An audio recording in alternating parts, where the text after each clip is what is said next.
In order to chase the 99s, it's quite important to understand the parsing rules.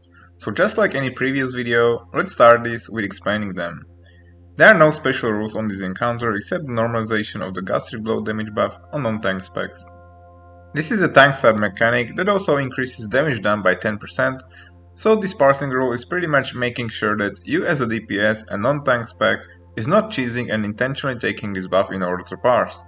Other than that, there's nothing, so everything you do on this encounter is being counted.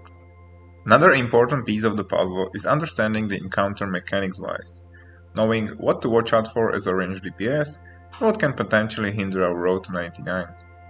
First and simple one, you will take consistent AoE damage in form of the Orange Plague that inflicts around 6.5k damage every 2 seconds together with everyone else.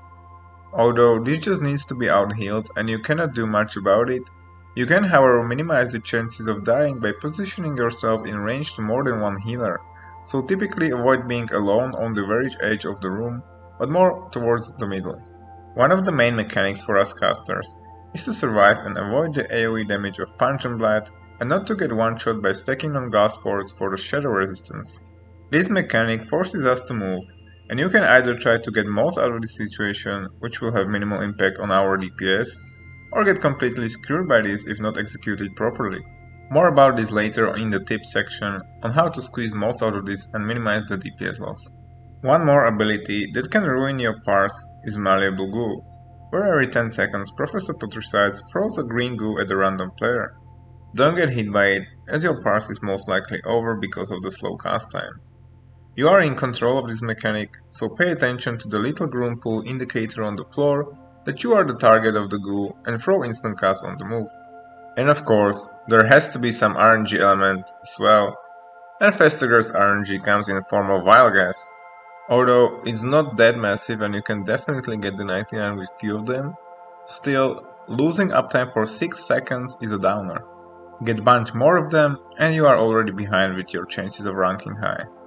Unfortunately, this targets a random player, so you cannot do anything about it if you are the target.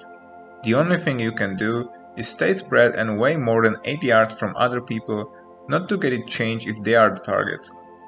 Now, when it comes to the strategy, most common one is to spread out in semi-circle and have 3 spots for stacking on spores, 1 in melee and 2 in range, usually on the opposite sides of the room. I'm not going deeper into this, just follow your guild's positioning. What I want to discuss in terms of Boomie strategy though, is that you have 2 options. One is being either in melee, or the second one is being in range. Both have their advantages and disadvantages, and usually advantage of one is a disadvantage of the other, and vice versa.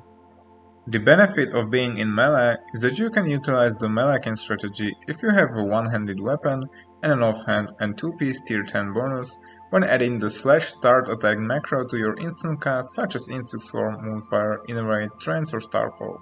This enables you to have more uptime of the Omen of Clarity spell power procs from the 2-piece tier 10 bonus, thus increasing your DPS.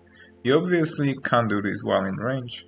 Another benefit of being in melee is that you won't be a target of Vile Gas, so you don't have to worry about being out of the fight for 6 seconds and losing 6 global cooldowns. You are adding an RNG element to the encounter if you are in range, because yes, there is a chance you might be blessed and don't get hit by Vile Gas even in range, but at the same time you might get even hit multiple times throughout the fight. And one more benefit being in melee is that you don't have to move much for the spore stacking and lose DPS by movement, because there will always be a 1 spore for melee, so you will get it.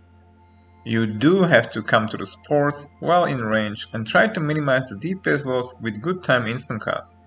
There is one major downside of being in melee though, and that is Malleable Goo.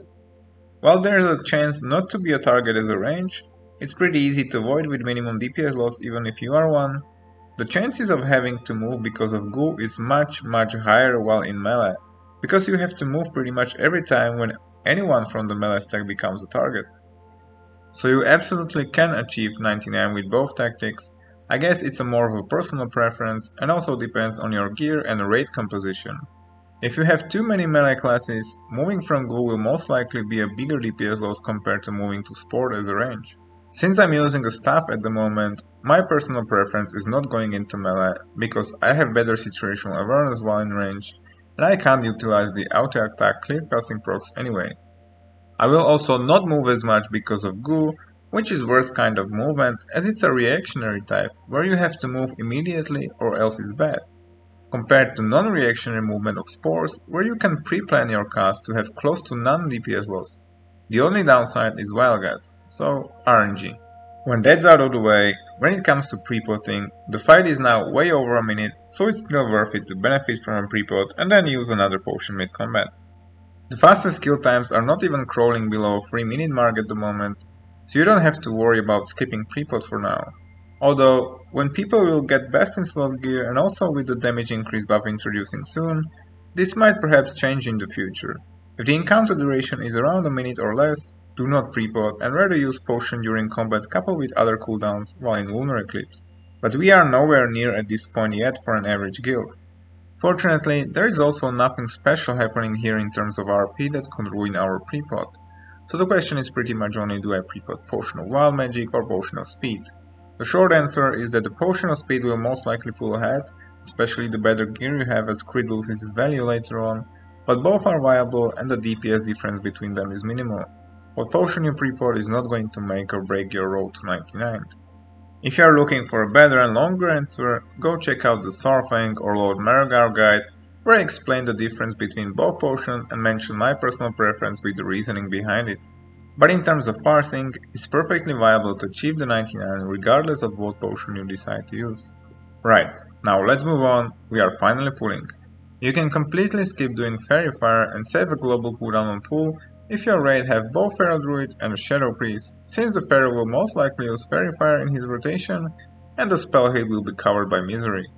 In terms of min-maxing your DPS, you can also precast the Wrath around 1 or 1.5 seconds before pull depending on the range, after you prepot it and cast it Gift of the Wild, assuming you have the 2-piece tier 10 bonus. This is something that can squeeze a tiny bit of extra DPS, and I'm often not leveraging this myself as I either forget or just screw up and mistime the Gift of the Wild and prepot, so there is no time for precasting Wrath. One might argue that precasting Trance is even better in terms of DPS and pulls ahead on Sims. And yes, this is correct, as changing to Gift of the Wild into Force of Nature precast, into Potion, into Wrath precast seems around 50 more DPS, while nothing else was changed compared to Gift of the Wild into Potion into Wrath precast. However, we need to be realistic as this number is only on paper, and you can see that by doing this, the trends will start attacking the second the encounter start, meaning they are standing under the boss already, which is close to impossible to do in real life unless you are resetting him. If you cast trends at the feet of the boss, you will pull. Therefore, the only option if you are not resetting is to precast them at your location several seconds before the pull, and then the trends will spend few seconds again running to their target. And that's a lot of seconds where trends were doing nothing, so I'm pretty sure it's not worth it, and the DPS increase on Sim will most likely turn into DPS loss in raid conditions. So I wouldn't recommend doing this and precasting trends only on bosses that are being reset or bosses that have RP like Sorfang, Syndragosa or Lich King. If you are using Heroism on pull, which I don't see a reason not to do, make sure trends are one of the first global cooldowns, so they will benefit from the Heroism as well. Even though there is some benefit doing dot first as the first global cooldown when the encounter starts to stack the crit buff of the idol as soon as possible, while also having the chance to proc your proc-based trinkets like DFO, Phylactery or Flare of the Heavens, which is gonna considerably boost spell power for your next global cooldowns like Trance and Starfall. If your Trance will miss Heroism because of this, however, it's probably not worth it to do. So the ideal opener is Gift of the Wild into Prepot into Precast Wrath, then the combat starts, Trance, Dot, Starfall, and fishing for first Lunar Eclipse with Wrath casting. Don't forget to also mouse over the boss if you are using the Serenite Bomb and Starfall mouse over macro as I am as well. So you have first several global cooldowns in form of instant casts like Trance, Dot, Starfall, and perhaps Fairy Fire to get to your designated position on pull. It should be more than enough to get you there and proceeding with Eclipse rotation from here. However, you might be asking yourself, what is my position and what spot is most beneficial for us in terms of DPS? It all depends on your guild strategy, However, on our example, if you are spread similar to this, and you are stacking the spores similar to us, with 1 in melee and 2 in range on a healer like a Restore Shaman for example, on the opposite sides of the room, then try to avoid any of these positions on the very edges. You will be pretty close to the spore stacking position, that's true and beneficial. However, you will also have less healers in range, which increases your chances for your HP to reach 0, while you will find to also have range issues if the battle rest or inner weight of the healer is needed. You also want to be positioned on the inner ring, mostly because of the Glyph of focus range, so avoid the outer ring and leave it for classes like fire mages, warlocks or hunters that can be comfortably behind you. So there are these two positions, one on each side respectively, that are most beneficial for us in terms of min-maxing DPS. And why these two and not the ones in the middle, as the middle position has no range issues to battle res or in rate, when you are in range of the healers as well, is because they are the furthest away from the spore stacking position. This way you have to travel the furthest distance in order to stack, which translates into higher DPS loss, 2 to 3 times the distance to cover to be exact, which means you are losing uptime. So being in this inner ring and next to a healer that's being marked for a spore position, you are in range for all healers, in range of battle resting, in range of innovating most healers, in range for Glyph of focus, and closest distance to travel to minimize DPS loss with just 1 or maximum of 2 instant casts when stacking to spore. So imagine spore just happened, and you refreshed your main dot as it just fell off, and casted Drive 2 times already, which is no DPS loss compared to being stationary by the way. By the time you would just get here if you were the outer ring middle guy, wondering even what else to cast the next 2 global cooldowns after refreshing dot to minimize the DPS loss. So after you did your opener and you are now stationary on the best position as possible, just stick to your eclipse rotation from here.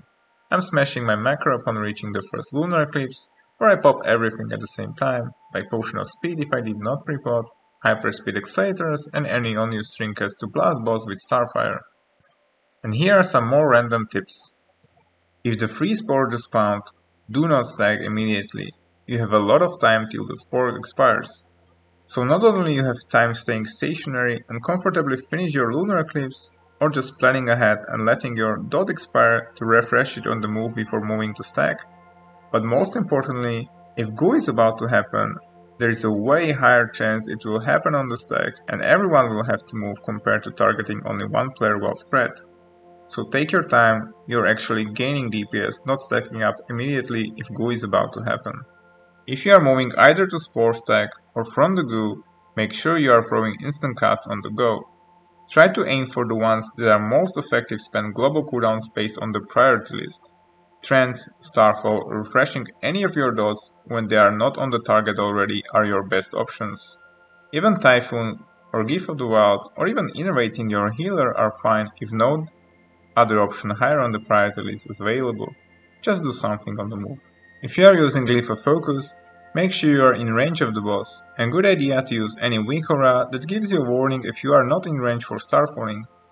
Since you will most likely use a second trance mid-fight because of the encounter duration, make sure you are not casting them before the heavy AoE damage of the orange gas release is about to happen, or they might die.